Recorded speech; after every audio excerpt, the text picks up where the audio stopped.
한 집안에요. 갑자기 이런 날벼락 같은 끔찍한 일이 벌어졌습니다. 김호인 변호사님. 네, 어제 오전 11시 반경에 의정부에 있는 한 아파트에서 네. 14살 중학생이 경찰에 다급하게 신고를 합니다. 아하. 경찰 상황실에 접수된 내용은 네. 어머니가 극단적인 선택을 하신 것 같다. 네. 빨리 와서 좀 도와주십시오라고 했고 경찰들은 즉각 이 아파트를 출동을 했는데요. 네. 경찰관분들이 마주한 그 현장은 너무나 참혹했습니다. 이 아하. 중학생 아들의 아버지, 어머니 그리고 누나까지 일가족이 어. 모두 숨진 채 발견이 됐습니다. 네. 이 중학생의 얘기로는 본인은 늦잠을 자고 일어났더니 네. 가족분들이 모두 이런 변을 당했다 이렇게 신고를 했다고 네. 합니다. 애초에 이제 이 중학생 14살로 지금 전해지고 있습니다. 그런데 처음에 이제 신고는 119로 했어요. 이제 지금 아마 경황이 없었겠죠. 그런데 119로 하니까 상황을 전해들은 119 이 관계자가 이거는 뭔가 이 강력 사건이다 해서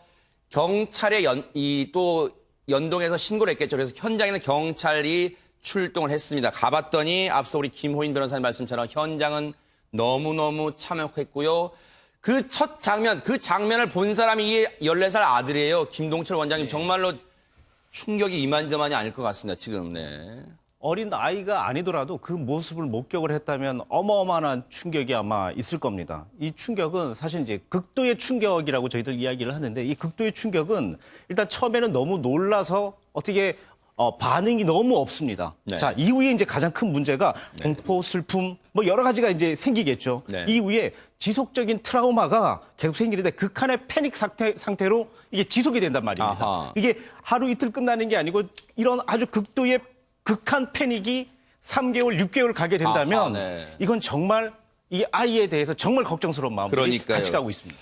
경찰이 현장에 가봤더니요. 일단은 안타깝고 참혹하게도 이 엄마와 딸, 이 중학생, 신고한 중학생의 입장입니다. 엄마와 누나는 침대에서 발견이 됐고요. 그리고 아빠는 방바닥에서 숨진 채로 발견됐습니다. 3명 모두 숨진 채로 발견됐는데 그런데요.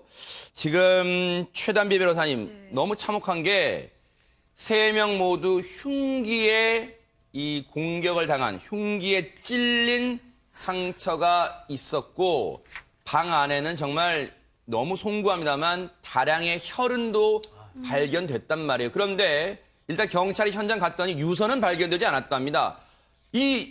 그러면 이 강력 사건으로 봐야 됩니까? 어떻게 봐야 될까요? 이 사건을. 일단 외부의 침입 흔적 같은 것들을 경찰이 보고 있는데 아하. 현재까지 알려진 바로는 뭐 외부의 침입 흔적은 없는 것으로 보인다고는 합니다. 아직 네. 이제 결론이 난 것은 아니지만. 네. 근데 이제 유일하게 그러면 이 사건을 알고 있는 것이 아들이라고 현재까지는 아들이라고 볼 수 있기 때문에 네. 이제 아들의 진술을 들었는데 아하. 아들이 새벽 4시까지 학교 과제를 하고 늦게 잠이 든 거예요. 근데 그때까지는 아버지는 아직 이제 잠이 들지 않은 상태였다고 진술을 하고 있고요.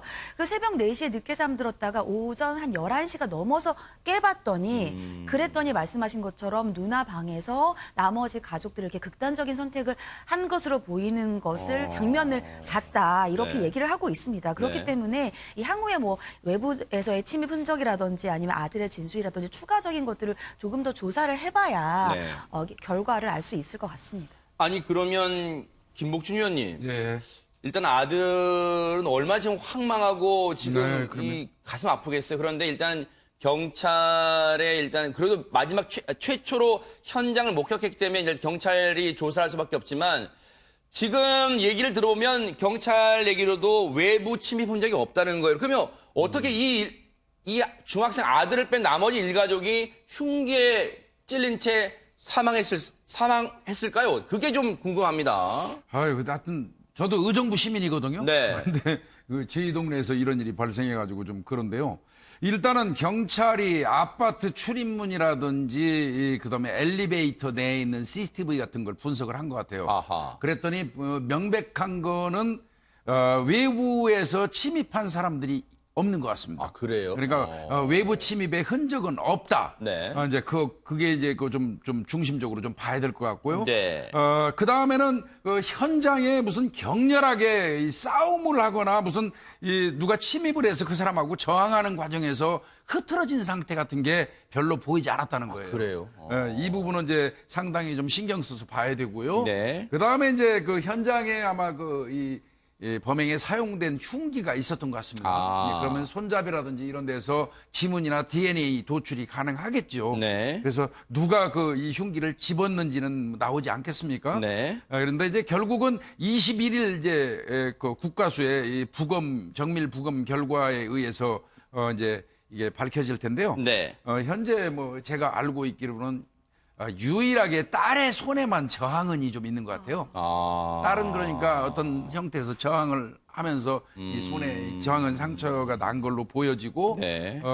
그 장소가 전부 딸 방에서 발생했거든요. 그러네요. 네. 그래서 사실은 진짜 조심스럽게 어떤 불화 가능성을 예측하지 않을 수는 없습니다. 네. 현재까지 드러난 걸로는. 그렇습니다. 아직까지 물론 김복준 의원님도 조심스럽게 일단 말씀하셨고 아직도 경찰도 아직은 조심스러운 단계입니다. 지금 부검 결과나 그리고 이 흉기에서 과연 어떤 유의미한 증거 관련해서는 아직까지 말을 아끼고 있는 상황입니다. 그런데 불화 가능성을 이제 김복준 의원께서 조심스럽게 추정하는 그 이유가 실제 주변에서도 최단비 변호사님 이 가정 특히 부부 간에 뭔가 좀 다툼이 있었지 않냐 이런 얘기도 나오고 있다면서요. 그렇죠. 말씀하신 것처럼 외부의 침입 흔적이 현재까지 이제 보이는 것이 없고 그렇다고 네. 한다면 내부에서의 어떤 문제가 있는가를 또 봐야 되지 않겠습니까? 네. 그래서 이제 확인을 해봤는데 이 가정이 최근에 이제 부채 등의 경제적인 어려움을 좀 겪고 있었다 이렇게 얘기를 하고 있고요.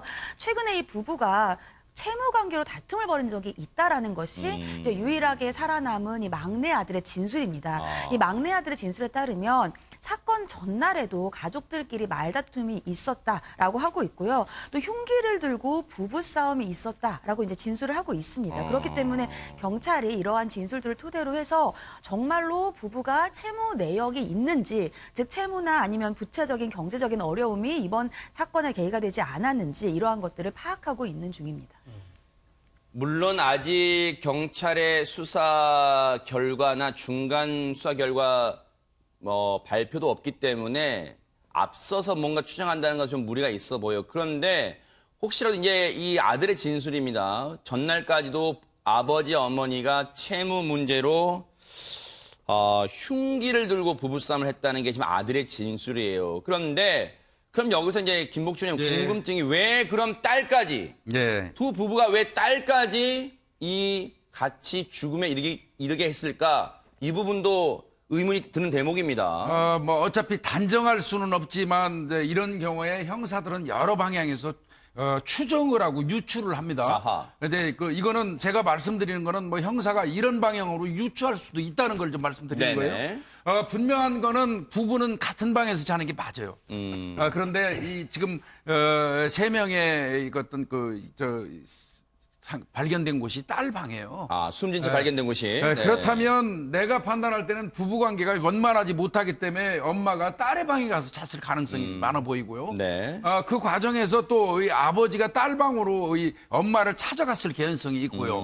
그 다투는 과정에서 또 딸이 본의 아니게 엄마의 편을 들었을 가능성이 있고요. 네. 그 가정에서 만약에 이게 가정 불화라면 네. 가정 불화라는 거를 전제로 얘기하는 겁니다. 네. 그런 과정에서 이런 일이 발생했을 가능성도 있습니다. 그래서 이런 부분은 아마 제가 지금 말씀드린 이 부분은 아마 경찰에서도 또 상정해놓고 아마 볼 겁니다. 네. 그래서 그런 정도로 좀 만약에 가정 불화하고 이 내부의 어떤 상황이 이런 문제를 발생시켰다면 네. 그런 쪽으로 아마 추정하지 않을까 싶습니다. 예. 그런데 이제 김동철 원장님 여전히 저희가 앞서 여러 번 말씀드리지만 아직까지는 조심스러운 단계예요. 왜냐하면 경찰조차도 아직까지 이 사건에 대해서 구체적인 설명을 해주지 않고 있는 단계이기 때문에 그런데 지금 일단 지금까지만 흘러나온 내용을 봤을 때 이 아들이 119에 신고를 할 때 그 신고 내용이 어머니가 극단적 선택을 한 것 같다. 물론 극단적 선택이라는 표현은 그 경황 없는 사이에 그런 표현은 안 썼겠죠. 저희가 순화한 거예요. 어머니가 극단적 선택을 한 것 같다. 119 신고를 했는데 이 아들은 먼저 어머니의 극단적 선택을 얘기를 하고 있어요. 뭔가 그러면 이 아들은 그 전날 상황에서 뭔가 좀 감지를 할 수 있었을까요? 어떻게 추정할 수 있을까요? 지금 이제 중학교 1학년 되는 아이기 때문에 네. 아마 그런 생각을 했을 겁니다. 그 전날에도 계속 이제 갈등이 있었었고, 그리고 네. 또 아버지가 칼을 들고, 그리고 흉기를 들고, 네. 어떤 계속 이제 위협을 했었던 상황이 있었다고 주변에서 이야기를 하지 않겠습니까? 네. 자, 그런데 이 어머니가 아들에게 항상 지속적으로 이야기를 했던 게 나는 죽어야겠다, 나는 자살을 해야겠다라는 얘기들을 자주 했을 가능성이 상당히 높습니다. 물론 가능성 추정입니다. 네, 추정입니다. 네. 그런 상황에서 이러한 극단적인 모습을 봤었을 때에 네. 엄마가 했던 이야기들을 본인은 계속 느끼고 있었기 때문에 네. 그 자체를 그렇게 판단하고 이야기했을 가능성이 상당히 높다라는 거죠. 네. 사실 이런 극단적인 행동에 대해서는 사실 계속 지속적으로 격한 행동들이 있어 왔었고 네. 그리고 채무 관계 이외의 부부 갈등이라든지 자녀 갈등 네. 이런 것들이 지속적으로 가능성들이 상당히 높다 이렇게 얘기할 수 네. 있겠죠. 근데 제 생각은요. 아들이 4시까지 늦게 있다가 잤대요. 아버지도 4시까지 잠자지 않고 있는 걸 본인 눈으로 봤고, 그리고 뒤늦게 11시가 넘어서 일어나가지고 일어나 보니까 아무도 없으니까 누나방을 열은 것 같은데, 문을 여는 순간 맨 먼저 눈앞에 보이는 건 침대 위에 누워있는 엄마였을 거예요. 그래서 아마 무서워서 못 들어갔을 겁니다. 그 상황에서 엄마가 눈에 제일 먼저 침대에 누워있는 엄마가, 그 옆에는 딸이 누나가 있었겠죠. 아하. 그 누나는 건너 쪽에 있으니까 네. 엄마 쪽을 보고 제일 먼저 신고를 했을 가능성이 많은 걸로 보입니다. 그렇게 추정할 수 있겠네요. 김호인 변호사님, 지금 경찰도 신중한 상황입니다. 모든 가능성을 열어두고, 왜냐면요, 억울한, 사망하신 분들의 억울함을 풀어주기 위해서는 명명백백하게 이 사건의 이 원인, 그 과정을 또 밝혀내야 하기 때문에 지금 경찰도 신중하게 모든 가능성을 열어두고 있다고 합니다. 네, 원래 그 가해자가 명확히 특정되지 않는 살인 사건의 경우에는 가족들을 포함해서 일단 참고인으로 생각을 하고 유족 조사를 아하. 하고 가능성을 열어두는 겁니다. 근데 한 가지 시청자분들한테 당부드리고 싶은 거는 일각에선 이 사건이 워낙 충격적인 사건이니까 아들을 의심하는 그런 댓글들인데 절대 그러시면 안 됩니다. 그거는 이 사건에서 제일 많이 충격받고 상처 입은 사람은 이 남은 아들입니다. 그러네요. 그럼요. 다만 이제 경찰 관계자분들이 얘기하는 건 말 그대로 모든 가능성을 열어놓고 네. 철저히 수사하겠다는 거고, 이 아들 지금 14세입니다. 네. 정신적 충격은 뭐 이루 말할 수 없을 그러니까요. 거고요. 거기서 또 어떻게 행동을 해야 될지 모르니까 이런 경우에 이제 그 발동되는 피해자 보호 프로그램이 있습니다. 아하, 그래서 네. 경찰은 이 프로그램을 지금 연동시킬 그러니까요. 계획이라고 하고요.